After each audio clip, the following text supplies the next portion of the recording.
Exclusive access to information documents show that George Soros' Open Society Foundations used their partnership with the Canadian government to peddle access to Immigration Minister Ahmed Hussen to Open Society Foundations' powerful, progressive businessman friends. It's become completely verboten to criticize George Soros and his meddling in the foreign and domestic policies of completely sovereign nations.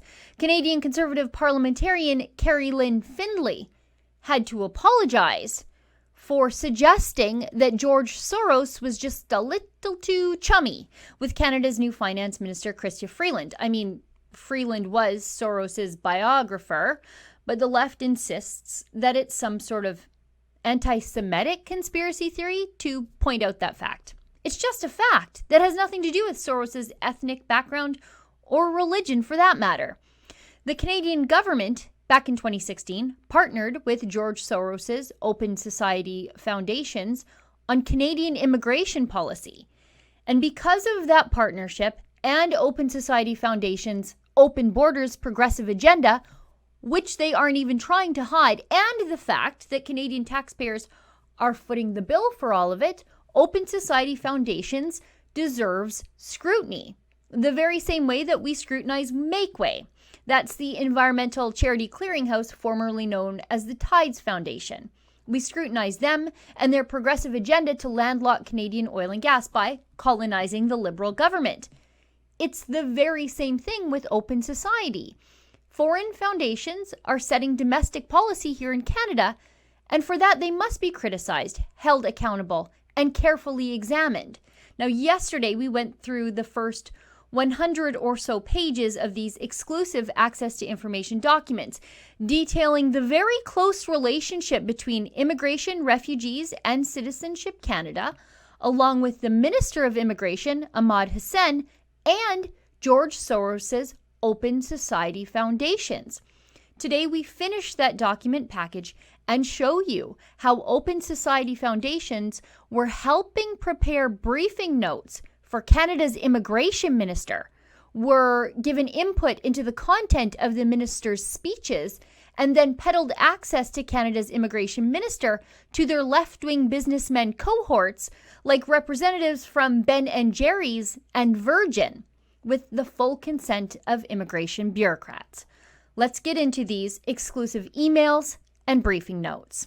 On page 170, check out the weird note glued over an email from an Open Society staffer to a Government of Canada immigration bureaucrat. Plus, there's a weird redaction in the mix. Whatever this thing was or is, they sure don't want you to see it. However, we can see it says, if you ever need any other help from Open Society Foundations and on this file, please just let me know. On page 186, we see an email where Immigration Ministry officials were giving Open Society Foundations a chance to help prepare briefing notes for Minister Hussen in advance. Look at this. So if you can feed your comments and those of name redacted back to me in one go, I will work it up through the system. If there are background briefing points that we can put into the 2-page note that goes into the briefing binder to prepare Hussen ahead of time, this will make it easier for everyone concerned. And these bureaucrats know they shouldn't be doing it. Look at this. Keep it discreet. Not really sure this is above board sharing the comments in advance.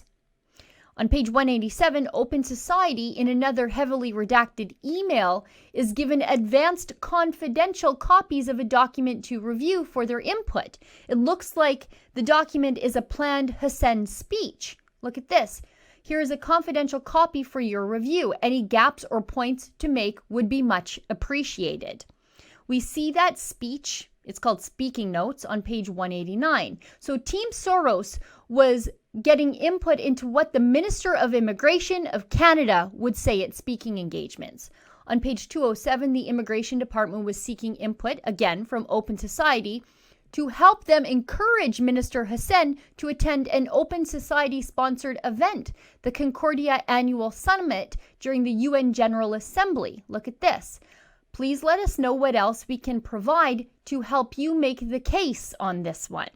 Page 211, Immigration Ministry officials were to set up a potential event, a reception and a dinner with Minister Hussen. And then Open Society staffers talk about all their business friends that they will invite to the meeting with the minister, including representatives from Ben & Jerry's. Look at this. If we do pursue it, I can invite other corporate actors associated to the Business Refugee Action Network and other private sector contacts to be associated to impact investing in the UK.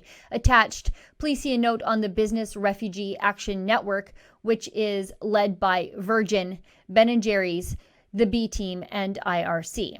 Let me know how I can help make the dinner a success and more broadly incorporate businesses and their thinking into our work. Let me explain what's happening here. This is a foreign outside group, Open Society Foundations, peddling access to a Canadian government cabinet minister, Ahmed Hussen, at an event paid for by Canadian taxpayers in exchange for private sector business involvement or money for their refugee network.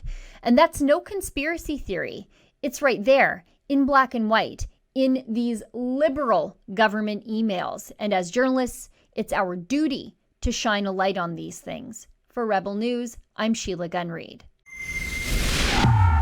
As journalists at Rebel News, it's our job to scrutinize the government, to examine and hold the government to account for their contracts with foreign-funded foundations. That's what we're doing here today.